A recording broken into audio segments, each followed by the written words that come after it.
Good morning, Mark Sutter with HurricaneTrack.com here with your Hurricane Irma discussion now for September the 3rd, Sunday the 3rd of September 2017. I want to take a look at what the overnight models have shown, the GFS and the European specifically, and we're really going to focus on this now pretty much here on out. Hurricane Irma, there's another disturbance that we're going to keep track of, but Irma definitely has our attention, and rightfully so, as I'm going to show you with this latest information. So the 11 o'clock advisory package from several hours ago, the 5 a.m., I'm not quite going to stay up until 5 a.m., sorry, but I will show you what we had at 11. It's still way out in the middle of the Atlantic, so no problem.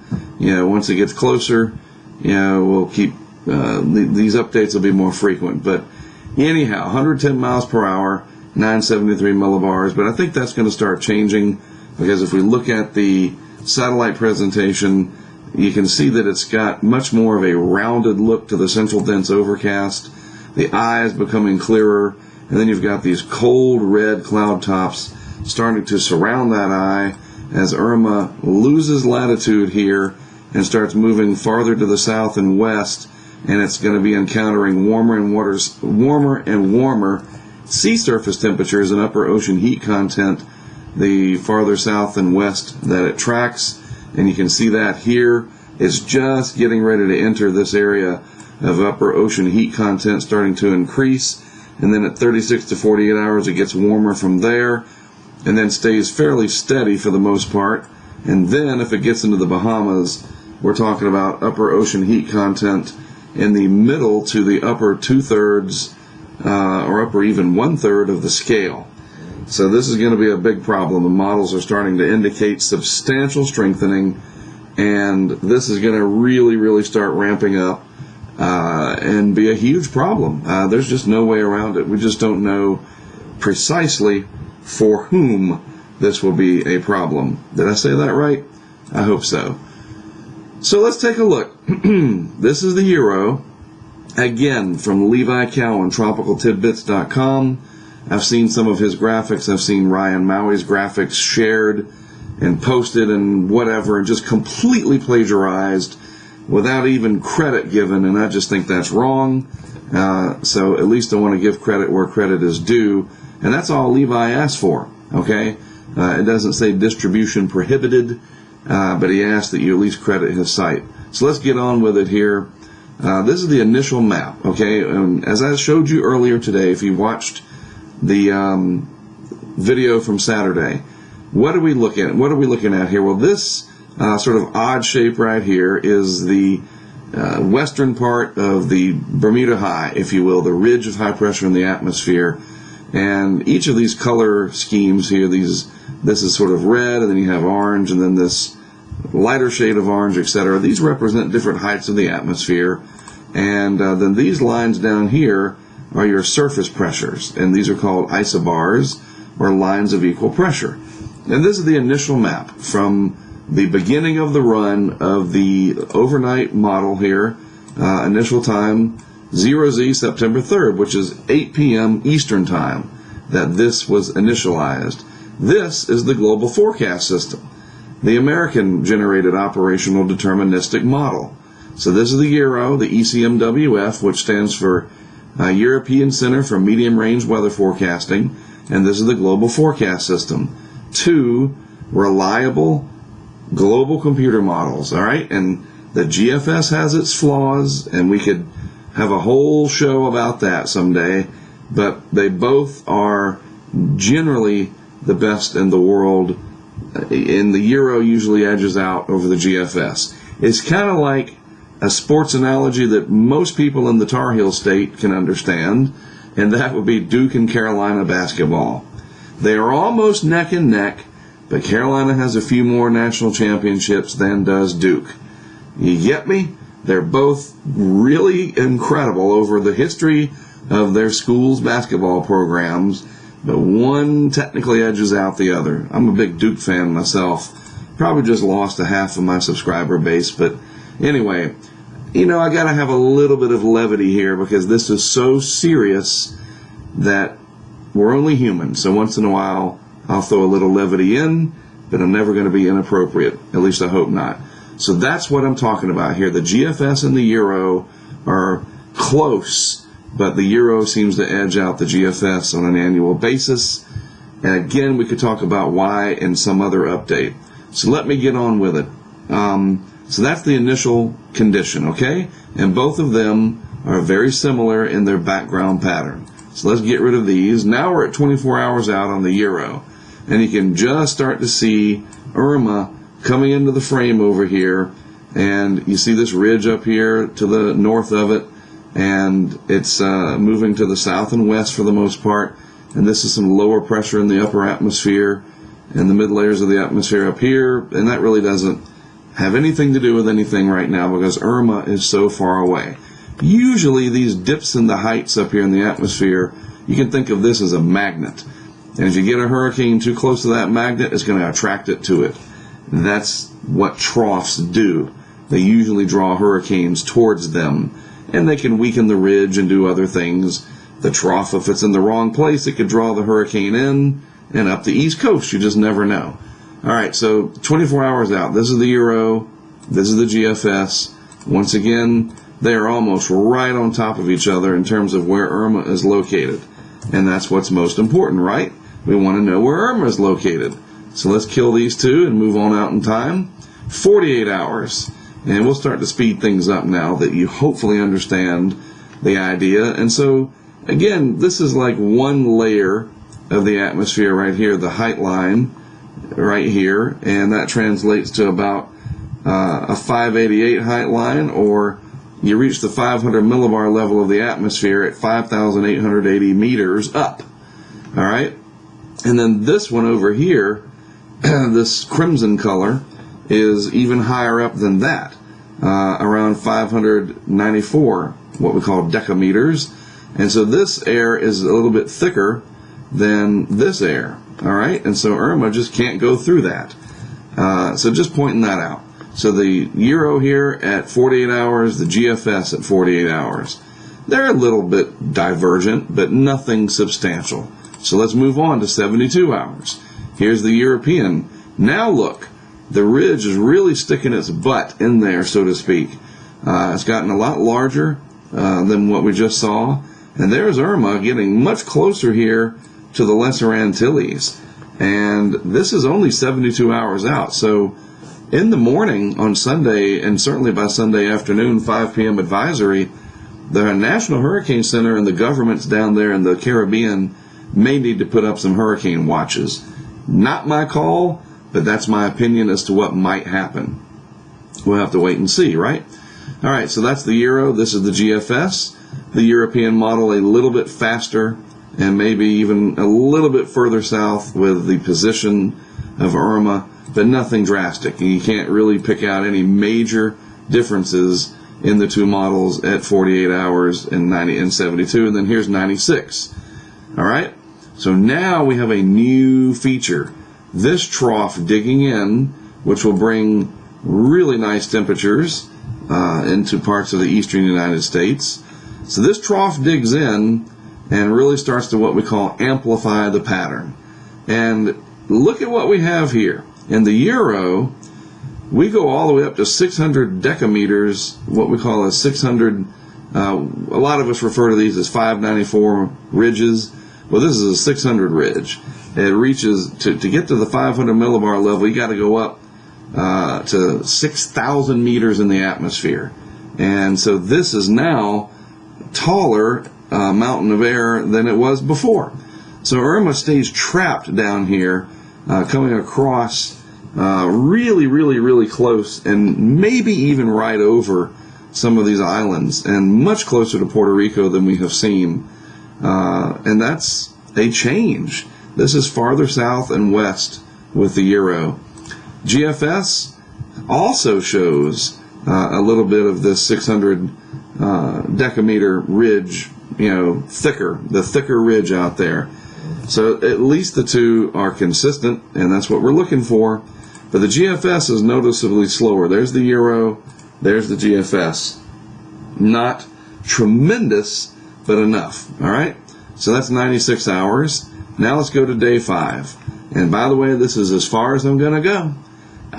There's too much uncertainty at days 6, 7, 8, 9, 10 that I'm just not going to do it, as they say. It's just not responsible. I mean, the Hurricane Center forecast goes out for 5 days, and, we can go look at that real quick. I'll show you. You click on Irma, and there's the 5-day map, and that's all I'm going to do. They don't have a day 6 and a day 7 position. You could try to extrapolate it out and say, well, maybe day 6 is here, and maybe day 7 is here, but we don't know that, all right? So I'm not going to use the models to speculate at day 6, 7, 8, 9, 10. I don't feel like it's a good idea because it's not that reliable. It really isn't.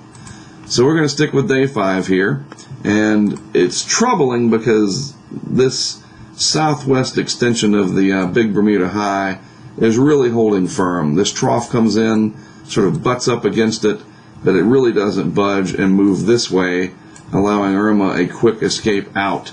Now, we saw the 12Z run of the Euro when it went on through the longer time frame, days 6, 7, 8, 9, and 10, that it went on up and out and missed pretty much everything. Well, we're not seeing that this time on the 0Z run. I'll kind of give you the end of that's a spoiler alert. But again, that's far out in time. I'm looking for trends here, and from the 12Z, which was this morning's run of the Euro, to the 0Z tonight, it has shifted west and south. So if we look at day 5 here on the GFS, you can clearly see that the European there's the Euro, there's the GFS, Euro, GFS. Euro is more south and west than the GFS. And the intensity of it is just not looking good. I don't know. I mean, if you haven't already gotten your stuff ready by now, the clock is ticking. You ever see those people, when you're at a marathon or a 5K or a 10K or whatever, and they got the clock, that digital clock, and it's counting from 0 up, right? To however many minutes or hours it takes to complete the race. But it's always that big clock. I want you to pretend like there's a big clock just like that, and it's counting down from, let's just call it a week from now. 7 days, 168 hours. You have 168 hours until the effects, in the United States that is, would begin to be noticed if it's going to hit. You got a week. If you didn't do anything, you need to start tomorrow.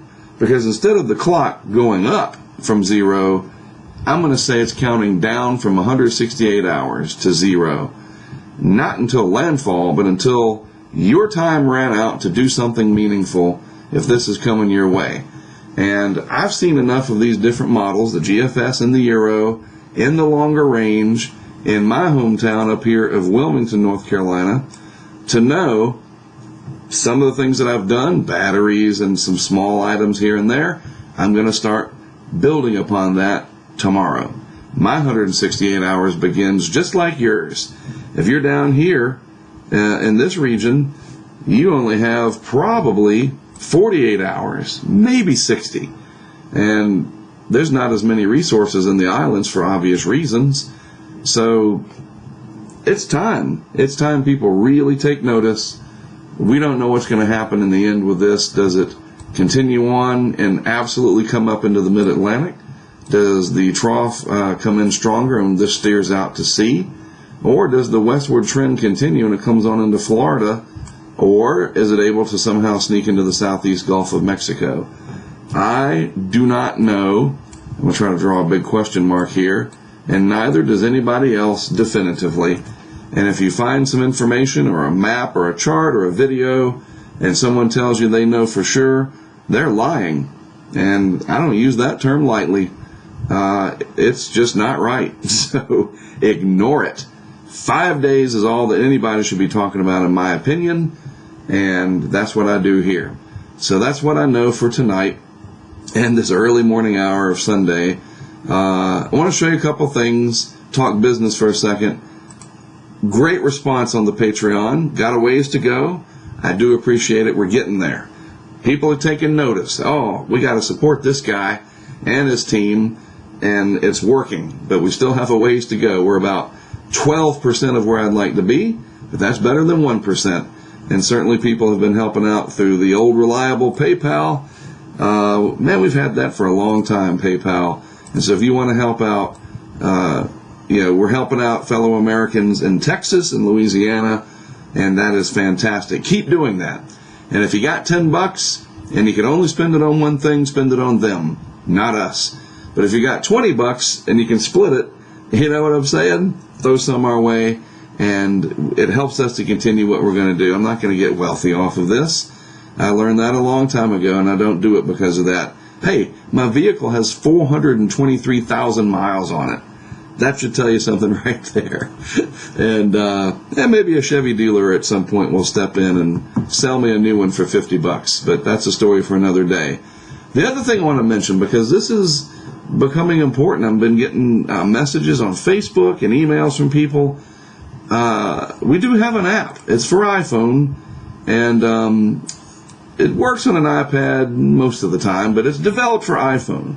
And the more recent the version of the iPhone is, the better it works. It's just how it goes.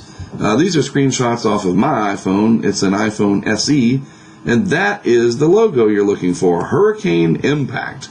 2 words, Hurricane Impact. And it's in the App Store, and you want to look for that logo. Burn that into your brain. Nothing else. It's not blue. It's not. That's it. It's red, and it's white, and it's black, and it's got a circle. And I designed that logo. That's what it looks like. And it's only $4. I mean, come on. What does it have? Why should you buy it? Well, I have all of the stuff in hurricanetrack.com aggregated into the app for on the go, wherever you are. Anytime I update it, it'll say it right there when I updated it. And then there'll be pictures and a blog, and I can embed video here. This news page is very important. And I'm even able to put a little notice on there after a while that you've opened the app. I can put out not quite a push notification, but it's just like a little notice. And it tells you something like on top of this, and you'll see if you have the app or you get the app, especially the first time you open it. Then Twitter. Every single thing that I post on Twitter goes directly into the app without you having to go to Twitter yourself. In the Twitter app. Come on, how cool is that? It's right there. If I post a video on Twitter, it's going to be in the app. Any of these links in here, and they don't show up here because it's just a screenshot, I can post links, you can click on them, and again, it's all convenient right there in the app. And the app is focused on getting you ready and showing you the impact. And we do have tracking. We post the tracking chart here from the National Hurricane Center, satellite pictures. We even have this map right here is in our app exclusively.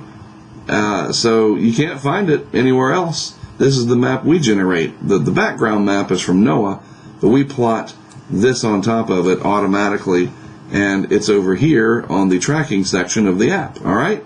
And then finally, anytime I do a video, just like this one right now, it goes to the video section of the app the moment that I publish it.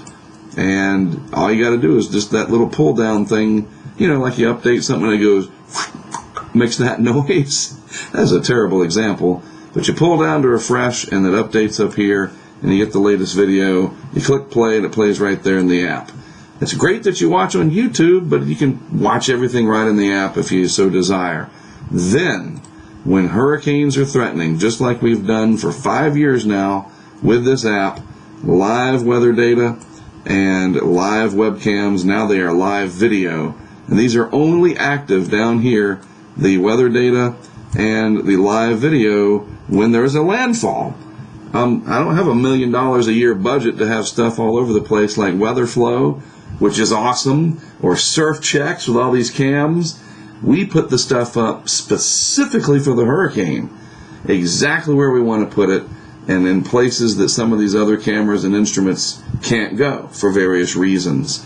And that gives us somewhat of an advantage, although surf checks and weather flow has a much larger network. Our stuff is developed exclusively for big ticket storms like hurricanes, tropical storms and nor'easters. I just wanted to point that out to you because people have asked, do you have an app? But I had to make sure you knew what it's called. That's the logo you're looking for. That's our brand. You know what the McDonald's brand looks like. You know what the Chick-fil-A brand looks like. That's our brand right there. So on the App Store, look for that. All right? And I got to talk about this stuff or I'm going to run out of money to do this after this year because, boy, Harvey was expensive and you know, I'm trying to build up a staff to make the workload less on me. Anyway, I appreciate you listening. For those of you that didn't turn it off, oh, he's talking shop again, needing money. It's what makes the world go round and allows me to stay up and have an incentive to do so at almost crack of dawn. But it's more than that, people. It really is. I care. People tell me it makes a difference, and that drives me way more than the funding does. But hopefully the funding will increase and we can do even more. All right? Hang in there. It's been a grueling hurricane season up to now in terms of the stuff that has happened and the stuff that could have happened that we all anguished over and that failed, thank goodness. But now it is happening, and we need to be ready, and we need to help each other, and we need to keep our cool. That's my request from me to you. All right, when Sunday gets here, the sun comes up anyway, part of it. Have a great Sunday. I'm going to get some sleep. I'll have another video in the afternoon on Sunday. Until then, have a good one, and thanks for watching. I'm Mark Sept, HurricaneTrack.com. I'll have another video discussion posted on Irma, let's say around 3 p.m. Eastern Time on Sunday.